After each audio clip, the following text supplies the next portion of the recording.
안녕하세요. 결혼한 지 이제 6개월 된 31살 여자입니다. 정말이지 이런 문제로 갈등을 겪게 될 줄은 꿈에도 생각하지 못했네요. 남편은 올해로 36이고 위로 3살 차이 나는 형이 있고요. 저한테는 5살 차이 나는 여동생이 있어요. 결혼하기 전에는 이런 일이 있을 거라는 상상도 못했어요. 이젠 이미 늦어버렸단 걸 알지만 물을 수만 있으면 물러버리고 싶은 심정입니다. 남편과 저는 직장 동료의 소개로 만난 사이예요. 저는 회계부서에서 근무하고 있었는데 부서 특성상 대부분의 동료들이 여자였어요. 27살이 되던 해부터 일을 시작했는데 해가 바뀔수록 동료 직원들이 하나둘씩 시집을 가기 시작하더라고요. 결국 우리 부서에서 저 혼자만 미혼인 상황이 되어버렸어요.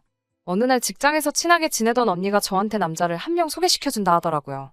언니도 언니의 남편을 통해서 소개시켜주는 거면서 자기가 결혼만 안 했어도 저 소개 안 시켜주고 자기가 만나봤을 거라고 호들갑을 다 떨더라고요.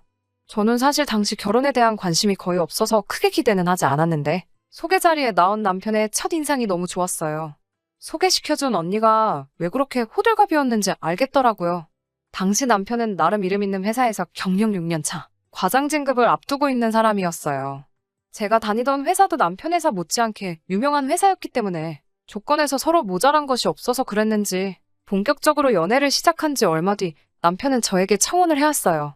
비록 소박한 프로포즈였지만 기쁜 마음으로 받아들이고 그렇게 결혼 준비를 시작했어요. 그런데 생각지도 못한 일이 제 마음을 무겁게 하더라고요. 말씀드렸다시피 남편에게는 형이 한 명 있어요. 저는 사실 아주버님이 처음부터 마음에 들지 않았어요. 두 사람이 진짜 형제가 맞나 싶을 정도로 달랐거든요. 남편은 바쁜 회사 생활을 하면서도 운동도 매일 다니고 자기 관리에 철저한 반면에 아주버님은 겉으로만 봐도 운동과는 담을 쌓은 듯한 모습에 심지어 지저분하기까지 했습니다.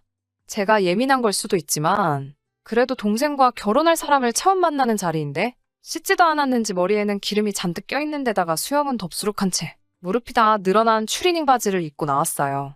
형이 되어서 그래도 동생과 결혼할 여자를 만나는 자리인데도 불구하고 남편이 계산한다는 말에 진짜 너가 사는 거지? 라고 말하고 그 사실을 몇 번이나 확인하고는 자기가 먹고 싶은 걸 전부 주문하더라고요. 심지어 시킨 걸 다 먹지도 않고 남기기까지 했어요. 남편에게 솔직하게 자기 오빠 사실 마음에 안 든다고 말했습니다. 성격 좋은 남편은 자기도 어렸을 때는 저런 형이 이해가 가질 않았는데 어쨌든 자기의 하나뿐인 핏줄 아니겠냐며 좋게 봐달라고 부탁해왔어요. 그래도 동생 결혼할 여자 만난다고 대전에서부터 혼자 올라오지 않았느냐 하면서 가만 보면 좋은 점이 더 많은 사람이라고 두둔하더라고요. 그 말에 당신네 오빠 날 보러 왔다기보다는 오빠가 밥 사준다는 말에 나온 거 아니야? 라고 되받아치려다 말았어요. 솔직히 남편이 형을 그렇게 챙겨준다는 게 마음에 들지 않았지만 그것보다 더 이해할 수 없었던 건 그 막장 아주버님을 향한 시어머니의 사랑이었어요. 동생인 남편이 형을 아끼는 것처럼 부모가 자식을 사랑한다는 건 당연한 일이라지만 그 정도가 너무 지나쳤다는 게 문제였어요. 결혼 이야기가 본격적으로 나오기 시작했을 때 대전으로 내려가 남편의 가족들과 함께 모여 식사를 한 자리가 있었어요. 40이 가까워가는 나이인데도 그 모양 그 꼴이라 그랬나? 응석을 부리고 있는 아주버님을 시어머니가 아주 쩔쩔매면서 어르고 달래더라고요. 하지만 시어머니는 그걸 첫째가 성품이 고와서 욕심 많은 제 남편한테 모든 걸 양보했기 때문에 아직 자리를 못 잡으신 거라 하시며 감사시더라고요. 제 남편이 욕심이 많다는 말도 이해가 가질 않았어요. 연년생이었다면 집안 사정 때문에 한 사람이 대학을 포기할 수 있다고 치더라도 3살이나 차이가 났음에도 이 정도의 차이가 있는 건 아주버님이 전혀 노력을 하지 않은 것 아닌가요? 물론 제 생각을 그 자리에서 누구에게도 말하지는 않았습니다. 남편도 그런 말을 들으면 화를 낼 법도 한데 시어머니가 남편이 욕심이 많아서 형이 모든 걸 양보했다는 뉘앙스의 말을 하실 때마다 남편은 허허 웃으면서 미안하다고만 대답하고 말뿐이었어요. 자리가 끝나면서 시어머니는 저한테 장남이 먼저 장가를 가는 게 맞는데 또 제 남편이 욕심을 부려서 결혼을 먼저 하게 되었다고 하시면서 저에게 주변에 괜찮은 여자가 있으면 소개 좀 시켜달라고 하더라고요. 그 자리에서는 알겠다고 대답했지만 제가 미쳤나요? 그런 사람 소개시켜주면 뒤에서 욕먹을 게 뻔했고 거기에 딱 봐도 혹시나 어떤 정신 나간 여자가 있어서 어쩌다 얻어걸려 잘되기라도 한다면 장남 먼저 장가 보낸다고 제 결혼이 미뤄질 수도 있는 판인 것 같은데 설령 진짜 저런 사람을 남편으로 받아들일 사람이 존재한다고 해도 소개시켜줄 마음은 없었어요. 남편은 회사 생활한 지도 오래됐고 그때부터 착실히 모아놓은 돈을 가지고 회사 근처에 있는 오피스텔을 전세로 가지고 있었어요. 저도 저금이 상당하기는 했지만 장남 노릇을 하고 있는 남편이 시가에 어느 정도 생활비를 보탰기 때문에 전세금을 빼고 두 사람의 돈을 합치더라도 서울에 아파트 구하기는 택도 없어 보였습니다. 시가의 생활비를 보내는 게 마음에 걸리긴 했지만 남편이 버는 돈이고 저와 결혼하면서 하던 걸 멈추라고 할 수도 없는 노릇이라 각자의 월급에서 150씩은 각자 자유롭게 관여하지 않고 쓸 수 있도록 하고 나머지 금액은 대출금 및 생활비나 공동으로 나가는 통장을 따로 만들어 관리하기로 했어요. 신혼집은 출퇴근 거리가 멀어지기는 하겠지만 서울을 조금 벗어나더라도 대중교통이 잘 되어 있는 곳을 알아보고 있었습니다. 그런데 어느 날 시어머니한테 연락이 왔어요. 아파트를 서울이 아닌 곳에 알아보고 있다는 소식을 듣고 전화했다고 하셨고 목소리는 조금 격앙되어 계신 것 같았습니다. 시어머니는 무리를 해서라도 서울에다가 집을 얻으라고 하시더라고요. 여차저차해서 서울에 무리해서 집을 구하려고 하면 대출을 그만큼 더 끼게 된다고. 그렇게 되면 저희들 저금에 이것저것 다 계산해보면 시댁에 드리는 생활비도 못 드릴 수도 있다고 말씀드렸어요. 그 말에 시어머니는 되보네? 그렇지. 생활비는 줄이면 안 되지. 라고 말하시면서 그러면 좀 더 머리를 써서 서울에 집을 구할 방법을 알아보라고 하시더군요. 너나 우리 아들이나 둘 다 똑똑하고 배운 사람들 아니냐면서요. 하지만 서울 집값이랑 저희가 배운 거랑 무슨 상관이 있겠어요. 그래서 서울에 꼭 집을 구해야만 하는 이유가 따로 있으신 거냐고 물어봤어요. 시어머니는 그 말에 이제 첫째도 자리 잡고 장가를 가려면 아무래도 대전보다는 서울에서 지내는 게 맞지 않겠냐고 하시더라고요. 대전 바닥이 터가 안 좋고 좁아 터져서 우리 첫째가 기도 못 펴고 있는 거라고. 첫째도 서울에서 생활을 해야지 장가도 가고 자리도 잡지 않겠냐는 말씀을 하시고 잘 좀 알아보라는 말만 한 번 더 반복하시고는 전화를 끊으셨어요. 무슨 말씀을 하시려는 건지 처음에는 전혀 이해를 하지 못했지요. 그러다가 문득 시어머니가 혹시 아주버님을 우리한테 보내려고 하는 건가? 하는 생각이 들더라고요. 당장의 저녁에 남편을 만나 시어머니가 이런 말을 하셨는데 혹시 시어머니가 아주버님을 우리 신혼집으로 보내려고 계획하고 계시는 거냐고 물어봤어요. 남편은 아니라고 대답했지만 난감한 표정으로 어쩔 줄 몰라 하고 있더라고요. 원체 거짓말도 잘 못하는 사람인지라 제게 뭔가를 숨기고 있다는 게 전부 표가 났어요. 당연히 저는 그 자리에서 뒤집어졌죠. 무슨 결혼도 하기도 전에 시부모 봉양하는 것도 아니고 40살 다 돼가는 아주버님 뒷바라지 하면서 살 일이 있냐고요. 미리 말 못해서 미안하다는 남편의 말에 이게 미안하다고 넘어갈 일이냐고 악을 바락바락 질렀습니다. 결국에는 저를 설득시키지 못한 남편은 제 편을 들어줬어요. 반쪽짜리 해결이긴 했지만 말이죠. 아주버님은 남편의 전셋집에서 혼자 살기로 했고 저희는 제가 알아본 대로 경기권으로 서울에서 조금 멀리 신혼집을 차리게 되었어요.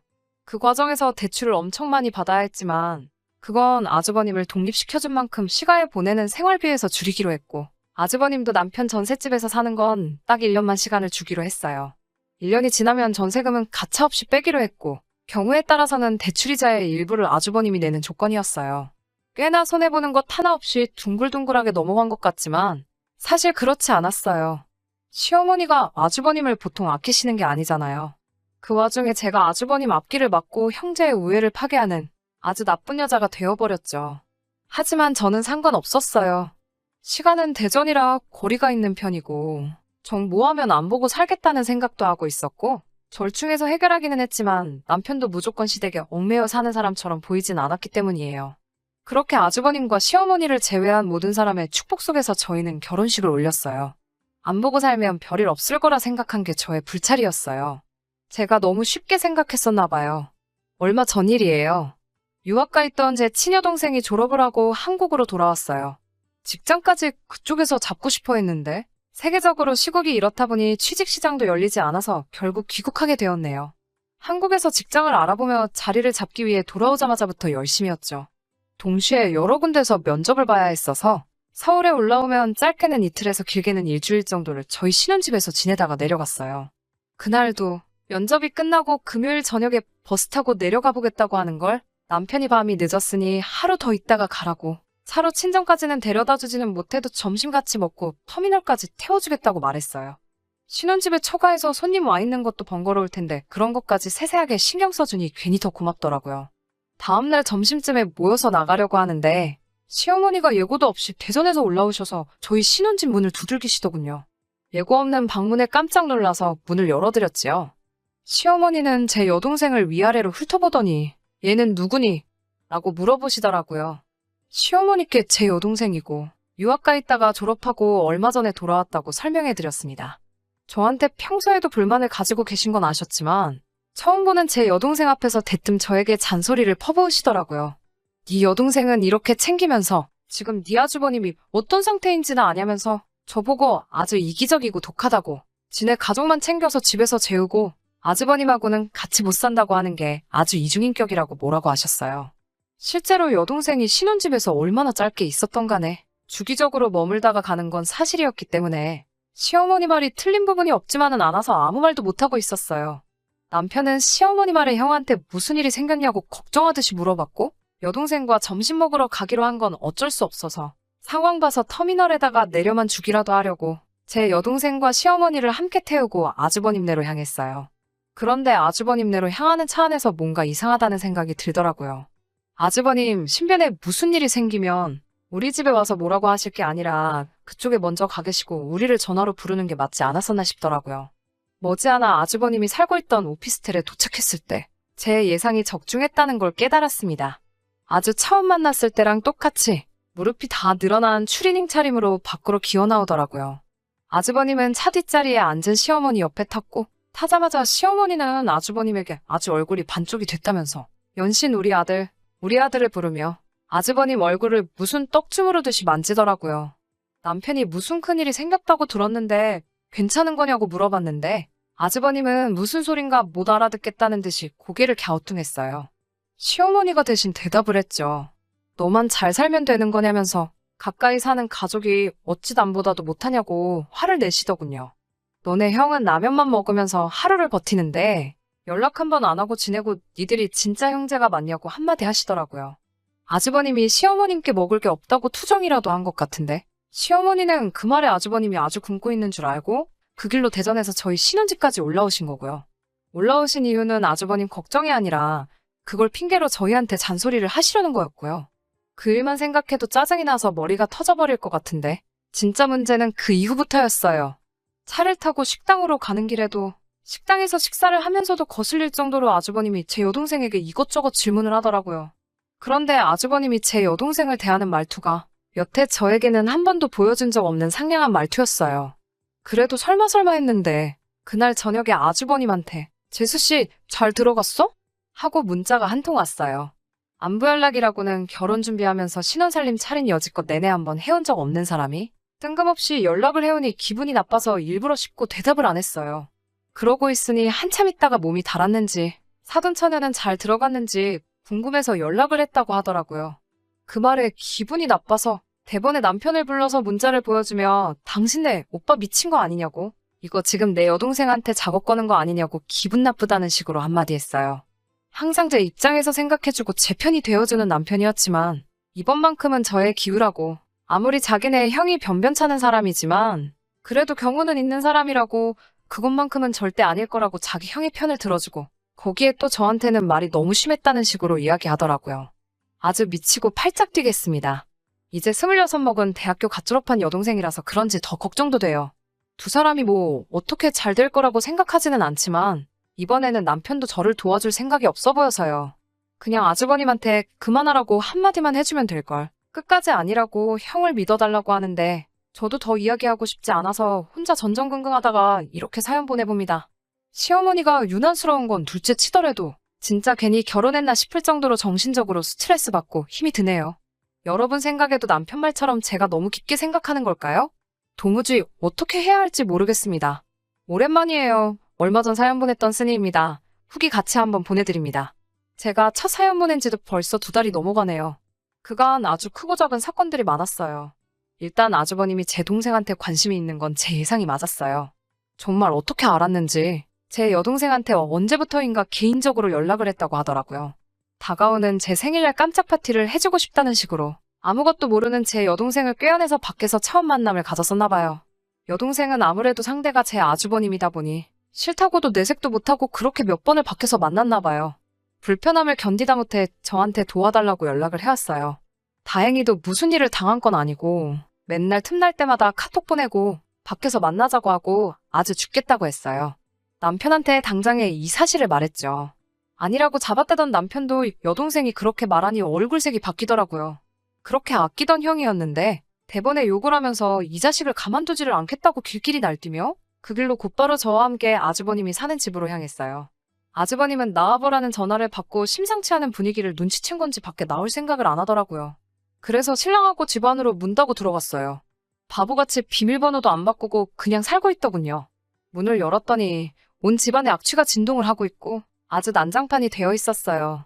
남편이 혼자 살 적에는 정말 필요한 것만 있고 항상 남편 스킨향기랑 샤워실 냄새가 섞여서 좋은 냄새가 나고 깔끔하게 정리되어 있는 방이었는데 지금은 바닥에 쓰레기가 널브러져 있고 벽지는 그 위에 라면을 쏟은 건지 얼룩덜룩하고 아주 집 상태가 말이 아니었어요. 저희를 보자마자 어떻게 들어왔냐고 이거 지금 무단 침입이라고 경찰을 부르겠다 으름장이더라고요. 신랑이 아직 전셋집 자기 이름으로 되어 있는 거 모르냐고 말하고 집은 또 왜 이렇게 개꼬라지를 만들어놨냐고 한마디를 했어요. 전세금 뺄 때 원상복귀를 해놔야 하는데 아직 직장도 못 구한 사람이 무슨 돈으로 물어줄 거냐고 다그쳤어요. 아주버님이 남편한테 대놓고 야이 멍청하라고 부르고서 너가 아직 세상 물정을 모른다고 하더라고요. 이런 경우는 거의 민사로 진행이 돼서 소송비 부담 때문에 보통 집주인이 자기 돈 주고 고친다고 하더라고요. 그 말을 듣자마자 남편이 아주버님 얼굴을 한 대 올려붙였어요. 동생한테 한 대 맞은 아주버님이 많이 놀란 듯 보였지만 오히려 그 자리에서 제가 더 놀랐어요. 남편이 그 정도까지 할 거라고는 저도 상상도 못했거든요. 아무 말도 못하는 아주버님을 앞에다 두고 남편이 적당히 형님 대접해주면 모범은 못 돼도 도움은 되려고라도 해야지. 아주 나를 이혼당하게 하려고 작정을 한 거냐고 소리치더군요. 그리고 우리 처제한테도 연락할 생각 하지도 말라고. 지금은 이 정도로 끝나는데 앞으로 처제한테서 형 관련된 이야기가 한 번이라도 더 나오는 날에는 그때는 형이고 뭐고 이 정도로 끝나지는 않을 테니까 궁금하면 어디 한번 해보라고 소리를 바락바락 질렀어요. 아주버님은 남편한테 맞은 자리를 부여잡고 아무 말도 못하고 있었고 남편은 다음 주에 와서 확인할 거니까 집도 원상복구 해놓으라고 하고 저를 데리고 밖으로 나왔습니다. 나오면서 안 하면 무단 주거침입으로 쫓겨나는 사람이 누구인가 한번 보자고 했어요. 정말 단 한 번도 보지 못한 남편의 모습에 놀라기도 했지만 무엇보다 찍소리도 못하는 아주버님 꼬라지를 보니 아주 속이 후련하더라고요. 건물에서 나와서 아직 차 시동도 걸지도 않았는데 그새 시어머니한테 일로 바쳤는지 곧바로 전화가 오더라고요. 얼마나 목소리가 크신지 전화기 너머로 소리가 저에게 들릴 정도로 언성을 높이셨어요. 대충 듣자 하니 시어머니는 제 탓부터 하고 있더군요. 결혼 전에는 싸움 한 번 하지 않던 우애 좋은 두 형제를 제가 다 갈라놨다며 아주 마귀 같은 걸 집에 들였다고 소리를 지르셨어요. 남편이 어머님한테 형이 무슨 짓을 했는지나 알고 계시냐고 이제 막 대학교 졸업한 여자인 걸 떠나서 지 친동생 마누라의 여동생한테 찝쩍대는 게 말이나 되냐고 따졌죠. 시어머니는 그게 뭐가 어떠냐면서 요즘 겹사돈이 문제될 게 어딨냐면서 오히려 그 사실을 제 여동생 탓을 하며 폭언을 하셨어요. 유학 다녀와서 여기저기 아무렇게나 굴러먹던 애라서 저의 사주로 둘 사이를 갈라놓으려 아주버님한테 먼저 꼬리를 친 게 분명하다는 식으로 말을 하더군요. 남편이 그 말에 아주 엄마도 제정신이 아니라고 말하면서 정상적인 사람이면 그딴 자식한테 꼬리칠 여자가 세상 천지에 어디 있겠냐고 나이 40 처먹고 집도 절도 직장도 없이 동생 살던 집에 얹혀 사는 게 가축이지 사람이냐고 그딴 식으로 형편만 들 거면 평생 엄마가 끼고 살라고 자기와는 이제 연 끊고 살자고 딱 말하고 전화를 끊어버리더라고요. 그 다음 주에 집 정리를 해놨나 보러 갔더니 집은 치워놓지 않고 아주버님은 짐 싸서 시가로 내뺀 것 같아요.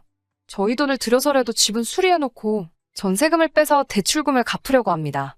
남편과는 앞으로 시댁에서 진심으로 사과하는 그날까지 아무런 교류 없이 남으로 지내겠다고 이야기했어요. 그 후에 따로 연락은 없었는데 시어머니한테서 남편이 보통 용돈을 붙이는 5일에 전화를 한 통 하시더라고요. 아마도 생활비를 왜 안 보내주냐 물어보려 하신 전화 같아서 제가 그냥 받지 말라고 했어요. 제 예상이 틀린 적이 없으니 남편도 이제는 제 예상을 무조건 믿어주더라고요. 이제 남편과 저 단둘이 행복하게 지내게 될 결혼 생활이 기대가 돼요. 후기까지 읽느라 길었을 텐데 끝까지 들어주셔서 너무 감사합니다.